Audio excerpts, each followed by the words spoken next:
G'day everyone, I am the Thorough Tank and welcome to another quick reference guide for a Mythic Keystone dungeon, this time for Neltharion's Lair. Tanking in dungeons, especially tanking for pug groups in dungeons, is an incredibly stressful experience if you don't know what you're doing in the dungeon. Pug groups are quick to leap on you for any slight mistake, they are quick to start backseat tanking and telling you what you should be doing, and in general it's a really stressful experience that you don't want to deal with if you can avoid it. So, this video is designed to give you a basic understanding of the dungeon, including all of the trash mechanics that you need to worry about that can kill you or your group, all of the mobs that you can skip and which ones to pull, and also a basic overview of all of the bosses. Let's get into it. Starting off, grab everything up to this line. Whether you do this in one pull or several is completely up to you. These mobs don't do very much apart from melee you, so it's going to depend on the confidence you have in your group and yourself, and what key level you're doing. The little mobs leave behind these green gas clouds when they die. Just make sure you move the mobs out of them. On your way through this area, make sure you grab the 2 basilisks in the water. They don't do very much, and there's plenty of far more dangerous trash in this place, so you take your percentage on easy mobs where you can get it. Coming up to the archway, grab the 2 large worms, as well as any little skitterers that happen to be nearby, and just bring them back to fight them safely away from the large crystal mob. Main thing to watch out for with these dudes is their burrow move ability. It doesn't do any damage, they'll just randomly burrow into the ground and teleport to a random spot. You just need to make sure you try to do your best to move them back together after they've teleported and allow your group to continue cleaving them down. They do have a minor breath attack, but don't worry about it, it does next to no damage. Once everything in this area is dead, hug the left on your way through the archway, go into the water, grab the basilisks that's in the water and bring it over towards the 3 mobs that are standing near the wooden bridge. Make sure you group them all up nice and tightly together, again being careful not to deal with the crystal mob that is in the larger area, and just AoE them all down. None of these mobs have any abilities you need to worry about. This is pretty much the last simplistic trash in the dungeon, so enjoy it while you can. Rockmora is the first boss. He's not too dangerous. He is pretty dependent on your positioning, however, so you're going to want to make sure that you think about where you're going to put him throughout the fight. For his Razor Shards ability, keep him faced away from the group and step to the side when he casts it. It's his deadliest ability by far, but also the simplest to deal with. Throughout the fight, you'll notice him summon a lot of little adds that you want to pick up and tank as best you can. They do die pretty quick, so don't panic if you can't tank them. Just make sure that your DPS know to kill them. When they die, they leave behind patches of green gas, just like the ones you fought in the trash at the start. And you'll need to make sure to both keep the area where the boss is clear of this, because you don't want to be standing in it, but you also want to make sure that you keep the back of the boss clear, because your melee DPS do need space to stand, and they will get hurt pretty badly by the gas. Every so often in the fight, he'll cast an ability called Shatter, which interacts with the adds that he summons. He'll deal a large amount of physical damage to everyone in the group, and for every add that is alive, the damage is increased. So you need to make sure your group keeps the adds under control. The best thing to do is to make sure you tank them and group them up as close as possible so that cleave can help bring them down. They really don't have much health, so they shouldn't be really too much of a problem to keep the numbers under control. His last mechanic happens right after Shatter, but you don't really have to care about it. He'll surround the area around him with glowing purple crystals. If you're moving while standing on them, they'll do damage to you. However, it's such a minor amount of damage that you really don't have to think about it. If you need to move the boss and you need to move, then just move. Like I said, the primary challenge of this fight is positioning. Make sure your melee DPS have room to operate behind him, make sure you have room to operate in front of him, and make sure you're not facing him towards the group. This next stretch of trash area is probably the hardest in any dungeon, especially on fortified weeks, and these first 2 mobs are a nice preview of what you're about to go through. These 2 mobs both do a huge amount of damage to your group. The Breaker does an ability called Avalanche, which will drop rocks on anybody who happens to be targeted. The Pelter, I'm sure you're all familiar with if you've done this dungeon, they hurl jagged discs randomly at anybody within range. However, I'm going to let you on a little secret. If you're more than 40 yards away from them, they actually stop throwing the discs and they'll simply chase you instead, as long as you maintain aggro on them. This makes it a really easy way to completely negate the damage the group is taking. You're not going to want to do this in every situation because, to be honest, the pelters aren't always going to be in a situation where they can threaten your group. But if you're doing a high key and if it's fortified, it can sometimes be the only way your healer's actually going to get through it. It can be a nice little trick to use if you think your group's healer is not actually up to the challenge. After that first pack, grab this breaker. You can fight him with the next trash pack if it's a lower level key or if it's not fortified, but on fortified I try to avoid fighting the breaker with other mobs. The avalanche is technically dodgeable, but most groups have a really hard time doing that. Up next, you're going to grab everything together and fight it at the drum up ahead. This guy you see in the middle here is the drummer. He'll run to the drum and start beating on it, which if you let him do it for too long, will summon an extra ad that you'll have to deal with. The nice thing about this is there's an easy way to deal with it. Simply stun him or CC him in some way, which will interrupt the cast immediately. And although the drum will keep making the sound effect of being hit, you have actually stopped the ad from being summoned. The other thing you need to watch out for in this pack is the stone gaze from the basilisk. If you let it go off, it'll stun you for about 6 seconds. After those are dead, we come to what is probably the hardest trash pack in the instance. You've got 2 pelters and a breaker, so that's a lot of group damage going out, and you're going to have to deal with it. In most groups, I recommend just using the kiting strategy I talked about earlier.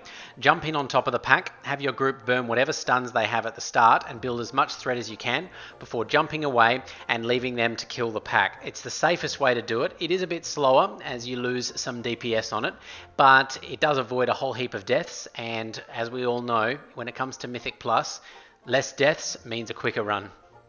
In this next pool, contrary to popular belief, the large green guy is not the most dangerous mob in the pack.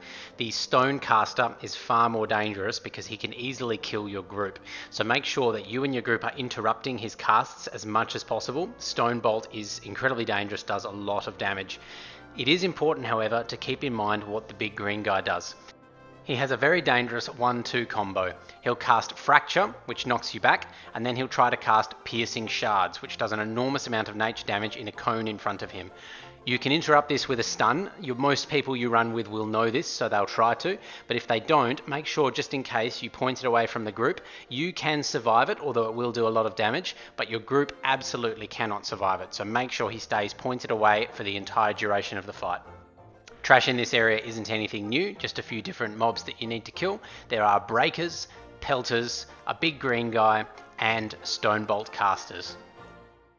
You can fight these in whatever order you feel comfortable in. Just make sure you control the interrupts on the stone bolt casters, point the big green guy away from the group, and get ready to kite the breakers and the pelters if the damage they're dealing becomes too much for your group to handle. When you're clearing the trash in this area, don't forget about the last little pelter at the back. You don't, strictly speaking, have to kill him, but it is possible for the boss fight to lead you into a situation where he gets aggroed, and you don't really want to be dealing with a trash mob at the same time as the boss.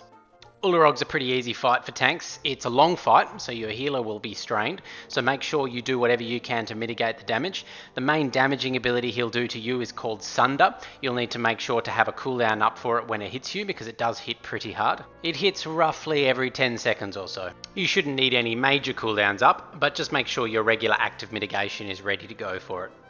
Second ability is called Strike of the Mountain. 4 hands will appear around 3 random members of the group. This can include you, so make sure that if it targets you and the hands appear around you, that you take a quick sidestep out of them.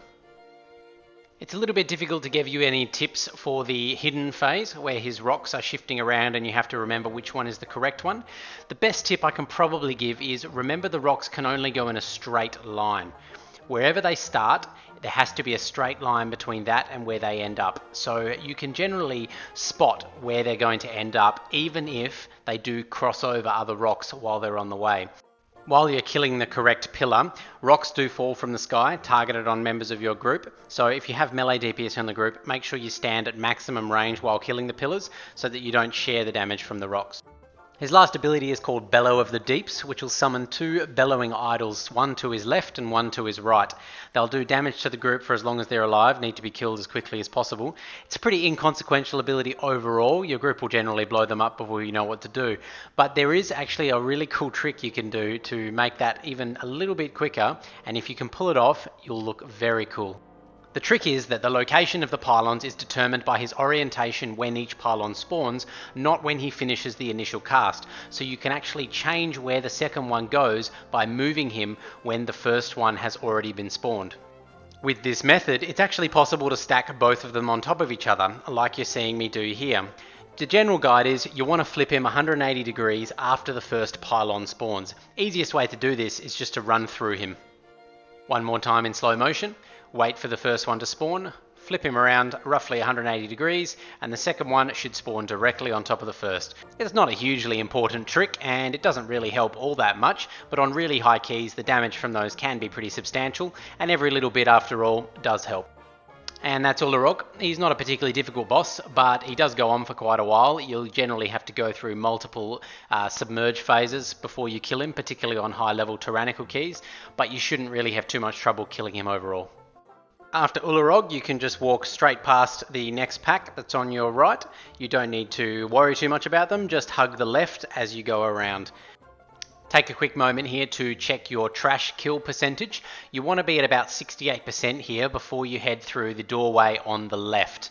Now, the easiest way to get that percentage is, if you aren't already at it, is to kill the 4 basilisks that are in the water ahead of you to the right. If you've been following my path through the dungeon so far, you definitely will need to kill these, but if you happen to pull some extra trash earlier on, you probably won't need to, so make sure you check the percentage. It's not always going to be necessary.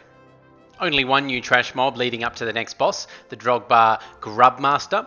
Now, these guys have 2 abilities. One is a frontal cleave type of ability, which is called Stone Shatter. It's targeted on you and does a small 8-yard radius around you, so your melee DPS just have to make sure they're not standing too close. And the other is a Metamorphosing Lava, which will get thrown out to a random member of the group.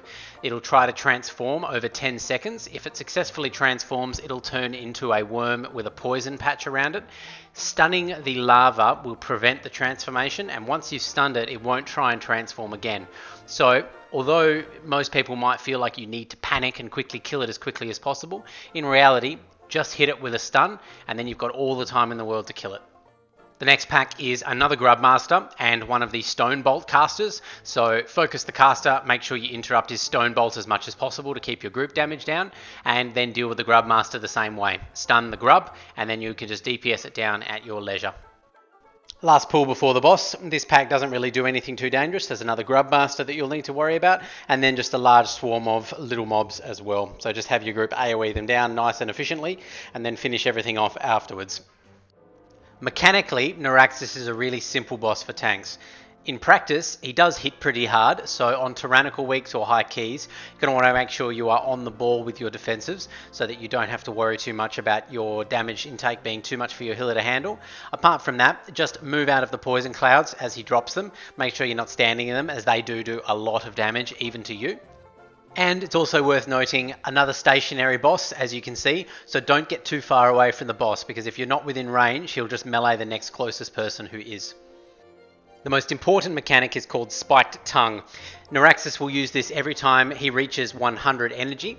So all you need to do with this one is when you see the cast start, get away from the boss really quickly, use any mobility abilities you've got, and get as far away as you can. The green patches that spawn on top of your ranged DPS will halt your movement if you stand in them, so just make sure you run into those as you're getting dragged backwards so that you don't get sucked up into the boss's mouth, and then get back into the boss as quickly as possible. You've got a couple of seconds grace period after the tongue ends before she'll start meleeing again, so make sure you use whatever movement abilities you have to get back in quickly so that you don't lose a melee DPS. The last thing the boss does, doesn't affect you as the tank at all, but you can still help with it, is he'll spawn 2 Drogbar adds from the left and the right of the room. They'll walk slowly towards the boss, and then Naraxis will try to eat them after a short period of time.